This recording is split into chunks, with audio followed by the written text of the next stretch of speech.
બાબરમાં જિલ્લા વિભાજન મુદ્દે રાજકીય આગેવાનો સામે આવ્યા। સરકાર દ્વારા 1 જાન્યુઆરીએ બનાસકાંઠા જિલ્લાનું વિભાજન કરીને નવો વાવ થરાદ જિલ્લાની રચનાની જાહેરાત કર્યા બાદ દિયોદર, ધાનેરા તેમજ કાંકરેજમાં વિરોધ બાદ હવે અત્યાર સુધીના શાંત ભાબરમાં પણ હવે વિરોધનો સૂર જોવા મળી રહ્યો છે।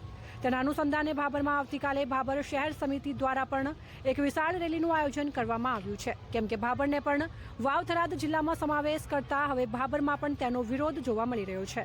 કેમ કે ભાબરનો વાવ થરાદ જિલ્લામાં સમાવેશ કર્યો છે તે માટે ભાબરને બનાસકાંઠા જિલ્લામાં જ યથાવત રાખો અથવા તો અલગ ઓગળ જિલ્લાની માંગણી માટે એક વિશાળ રેલી યોજવા જઈ રહી છે।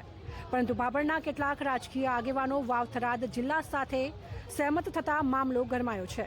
એક બાજુ ભાબર શહેર સમિતિ દ્વારા જિલ્લા માટે વિશાળ રેલીનું આયોજન કરાયું છે અને એક બાજુ રાજકીય આગેવાનો દ્વારા વાવ થરાદ જિલ્લા સાથે સહમતિ દર્શાવતા ભાબરમાં આ મુદ્દો ટોપ ઓફ ધ ટાઉન બન્યો છે। અહેવાલ Somabhai Jeraval, S1 Gujarati channel, Bhabhar, Banaskantha. Okay, હું રઘુવંશી સમાજ લોહાણા સમાજના પ્રમુખ હરિભી આચાર્ય આથી જણાવું છું કે સરકાર શ્રી બનાસકાંઠા જિલ્લાના વિભાજન અંગે ઘણા ટાઈમથી વિચારણા કરી રહ્યા છે, જે અંગે સરકાર શ્રીએ હમણાં નિર્ણય લઈ અને વાવ થરાદને જિલ્લો બનાવ્યો, જે એમ કે પાભર નગરજનો અને પાભર તાલુકાને જે બનાસકાંઠાના પાલનપુર કરતા નજીક પડે છે, અમે એની સાથે સંમત છીએ। અમારો કોઈ પણ જાતનો આ તાલુકાનો કે શહેરનો કોઈ વિરોધ નથી અને અમારા જાણવા પ્રમાણે ગઈકાલે જે અમારા એસોસિએશનો વતીમાં વિડીયોમાં જે સમાચાર વહેતા થયા છે કે ભાઈ અમારો વિરોધ છે અને 30મી તારીખે અમે રેલી કાઢી અને આનો વિરોધ કરવાના છે, એ તદ્દન ખોટું છે। અમે સરકારશ્રીને પણ આ અંગે મામલતદારશ્રી અને કલેક્ટરને લેખિત જાણ કરી અને જે કંઈ જિલ્લો બનાવવામાં આવ્યો છે થરાદ, એની સાથે અમે સંમત છીએ। ઓકે, હું સંઘવી રજનીકાંત મુક્તિલાલ બાબર, હું જૈન સમાજ વતી આગેવાન તરીકે કહું છું કે જે આ થરાદ જિલ્લો બનાવ્યો છે એ અમને બધાને મંજૂર જ છે, સમજો કે બરાબર। અને જે અત્યારે જે કોઈ અમારા વિરુદ્ધમાં થરાદ જિલ્લાના વિરુદ્ધમાં જે કોઈ રેલીઓ કાઢવાના હોય એની અંદર અમારી અમને કોઈ જાણ નથી, કોઈ અમારા જાણ વગર નામ લખેલા છે। એ બદલ અમે સરકારશ્રીને જે હશે કરશું અને ગુજરાત સરકારે જે પણ કંઈ કર્યું છે અને કેન્દ્ર સરકારે જે કંઈ કર્યું છે એમાં અમે સહમત જ છીએ, એમાં મારો કોઈ વિરોધ નથી। જૈન સમાજ વતી આગેવાનો વતી સંઘવી રજનીકાંત મુક્તિલાલ બાબર। ઓકે, હું અતુલ ગોકલાણી, વેપારી એસોસિએશન પ્રમુખ। સરકારશ્રીએ જે નિર્ણય લીધો છે એ યોગ્ય છે અને થરાદ જિલ્લો જે બન્યામાં અમને કોઈ વિરોધ નથી। એમાં અમે સંમત નથી એમ બંધના એલાનમાં।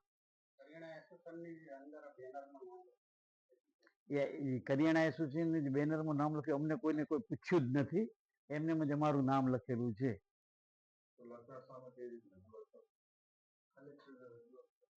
આ બાબતે કલેક્ટરને રજૂઆત કરી છે।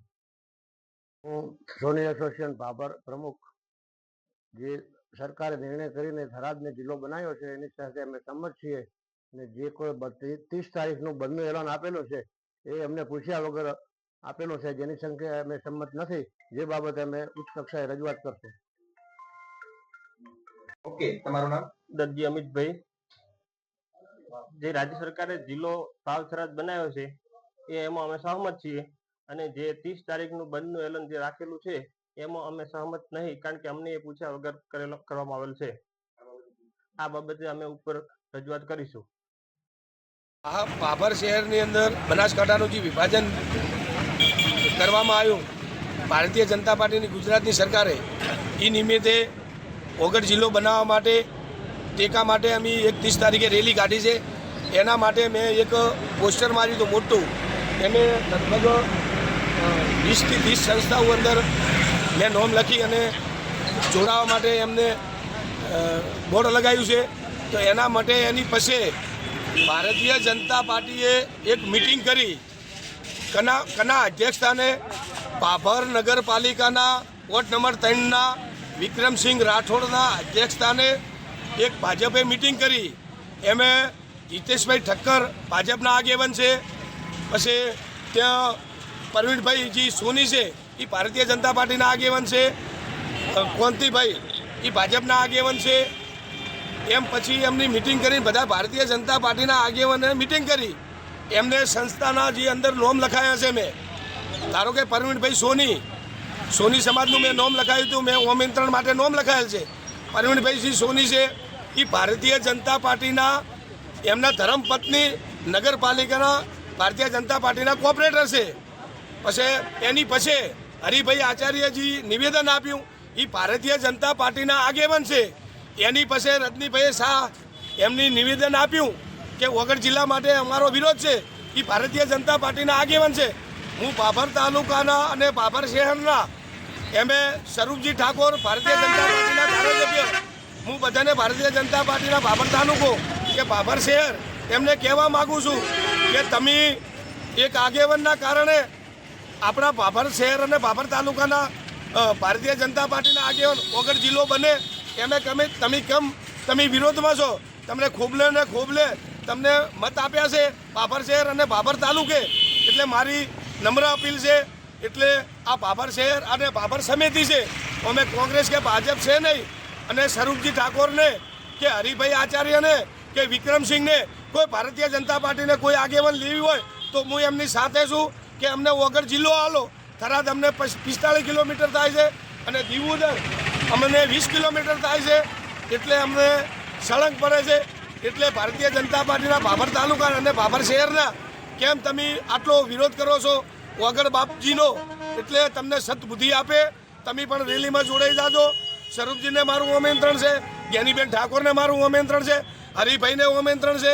વિક્રમસિંહ ઠાકોર રાઠોડને મને આમંત્રણ છે ભારતીય જનતા પાર્ટીના બધાને મારું આમંત્રણ છે તમે જોડાઈ જાજો ભાજપ કોંગ્રેસ છે નહીં ભાભર શહેર સમિતિ છે તાલુકા સમિતિ છે જય ભારત. અમારું કહેવાનું એવું છે કે અમે જ્ઞાનીબેનને ને સ્વરૂપજીને કેશાજીને વત્તા ભલામણ કરી શકો છો તો અમારે આ વગર જિલ્લો બને એવી અમારી વિનંતી છે બે હાથ જોડીને બરાબર. તો એમની સાથે સાથે ઘણા લોકો પણ જૂટાશે અને આપણે આ વિનંતી કરીએ વગર જિલ્લો બને તો વગરનાથનું નામ અમર રહી જાય બરાબર.